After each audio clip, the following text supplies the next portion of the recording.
আজকে এমন একটা সাবানের রেসিপি শেয়ার করব যেটা স্কিনের ঔজ্জ্বলতা তো বাড়াবে, তার সাথে সাথে স্কিনকে ময়েশ্চারাইজ করবে আর স্কিনের পিগমেন্টেশন থাকলে নিয়মিত ব্যবহারে আস্তে আস্তে কমিয়ে দেবে, অনেকটা ফর্সা করে দেবে এই সাবান। আজকে আমি তোমাদের সাথে টারমারিক সোপ বা হলুদের সাবান শেয়ার করব। তো চলো দেখে নাও আমি কিভাবে সাবানটা বানাই। সাবান বানাতে গেলে প্রথমে একটা সোপ বেসের দরকার। সেই সোপ বেস তোমরা অনলাইনে পেয়ে যাবে খুব কম টাকায়, আর যদি না থাকে এরকম গ্লিসারিন সাবান তোমরা ব্যবহার করতে পারো। তো আমি গ্লিসারিন সাবানটাকে ঘিসনির সাহায্যে গুঁড়ো করে নিলাম। আজকে আমাদের সাবানের মূল উপাদান হচ্ছে হলুদ। তো হলুদটা দেখো আমি কাঁচা হলুদ নিয়েছি, যেটা এখন বাজারে অনেক পাওয়া যায়। কাঁচা হলুদের খোসাটা ছাড়িয়ে ছোট ছোট করে টুকরো করে কেটে নিলাম। হলুদের উপকারিতা আমরা সবাই জানি। হলুদ যেরকম আমরা রান্নাতেও ব্যবহার না করলে চলে না, তেমনি স্কিনের জন্য কিন্তু হলুদ খুবই উপকারী। আর তোমরা এই ব্যাপারে গুগল সার্চ করেও দেখে নিতে পারো হলুদ আমাদের স্কিনের কতটা ফেয়ারনেস এনে দেয়। হলুদটা কাটার পর মিক্সির জারে অল্প একটু জল দিয়ে একটা পেস্ট বানিয়ে নিলাম, তারপরে চা ছাঁকনি দিয়ে ছেঁকে নিলাম। এখন এখানে দিয়ে দিলাম অল্প কয়েক ফোঁটা পাতিলেবুর রস। পাতিলেবুর রসও আমাদের স্কিনের দাগ ছোপ মেটাতে সাহায্য করে। দিয়ে দিলাম হাফ চামচের মতন অ্যালোভেরা, আর দিয়ে দিলাম ভিটামিন ই ক্যাপসুল ইভিয়ান 400 দিয়েছি এখানে। যে কোনো মেডিসিনের দোকানে তোমরা এই ওষুধটা পেয়ে যাবে।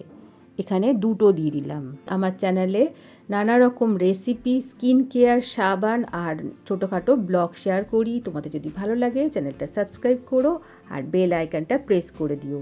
আর এখন দিয়ে দিলাম কয়েক ফোঁটা অলিভ অয়েল। সবগুলো উপাদান ভালো করে এখন মিশিয়ে নেবো। আমাদের যাদের হাতে টাইম থাকে না, অনেক কাজে আমরা ব্যস্ত থাকি, ছোট বাচ্চা আছে ঘরে, স্কিন কেয়ার করতে পারো না, তাছাড়া চাকরি করো, তারা এইভাবে সাবান বানিয়ে রাখতে পারো, তাহলে খুব সুবিধা হবে স্কিন কেয়ার করতে।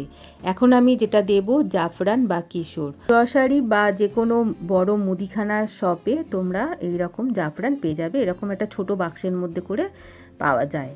তো আমি এখান থেকে কয়েকটা দানা এর মধ্যে দেব। জাফরান আমাদের স্কিনের ফেয়ারনেস বাড়াতে খুব সাহায্য করে।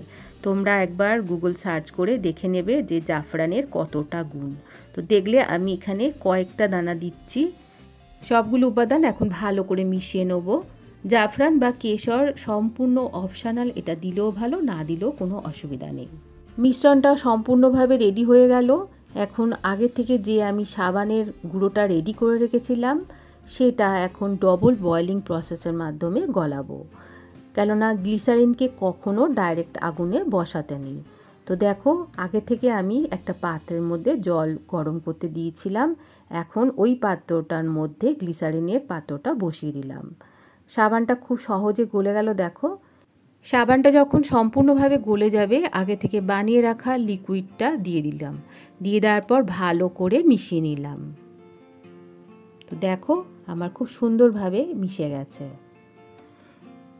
এখন এটা আমাদের একটা পাত্রের মধ্যে জমাতে হবে। তার জন্য আমি নিয়েছি সোপ মোল্ড। তোমাদের যদি সোপ মোল্ড না থাকে যে কোনো পাত্রের মধ্যে একটু ভেজলিন বা অয়েল দিয়ে জমিয়ে নিতে পারো। আমার কাছে যেহেতু আছে তাই আমি সোপ মোল্ডের ব্যবহার করলাম। সোপ মোল্ডে সাবান জমালে খুব সহজে সাবানটাকে বের করে নেওয়া যায়। এখন এটার ওপরে যে একটু ফেনা তৈরি হচ্ছে সেটা একটা চামচের সাহায্যে তুলে নিলাম। এখন আর এটাকে একদমই নাড়ানো যাবে না বন্ধুরা, এটা প্রায় 6 থেকে 8 ঘন্টা এইভাবে রেখে দিতে হবে। 8 ঘন্টা পরে দেখো সাবানটা কত সুন্দরভাবে জমে গেছে, আর দেখতেও অসাধারণ হয়েছে বন্ধুরা। আর ঠিক কপার কালার যেরকম ঠিক ওই রকম হয়েছে। তো দেখো কতটা সুন্দর হয়েছে।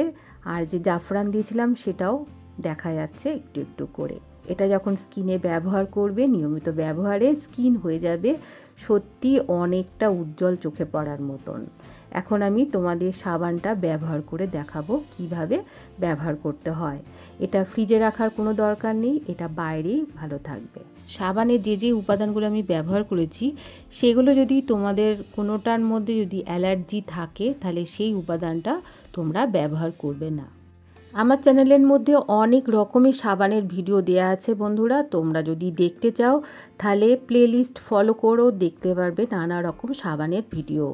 আর তোমরা কি ধরনের সাবানের ভিডিও দেখতে চাও সেটাও আমাকে কমেন্ট করে জানাতে পারো। আমি চেষ্টা করব তোমাদের পছন্দসই সাবানের রেসিপি শেয়ার করতে। তো দেখো আমি সাবানটা ব্যবহার করে তোমাদের দেখিয়ে দিলাম। ভিডিওটা কেমন লাগলো অবশ্যই আমাকে একটা কমেন্ট করে জানাবে, ভালো লাগলে লাইক করবে, শেয়ার করবে আর সাবস্ক্রাইব করে আমার পাশে থাকবে। আজকের মতন এইটুকুনি, খুব ভালো থাকবে, সুস্থ থাকবে।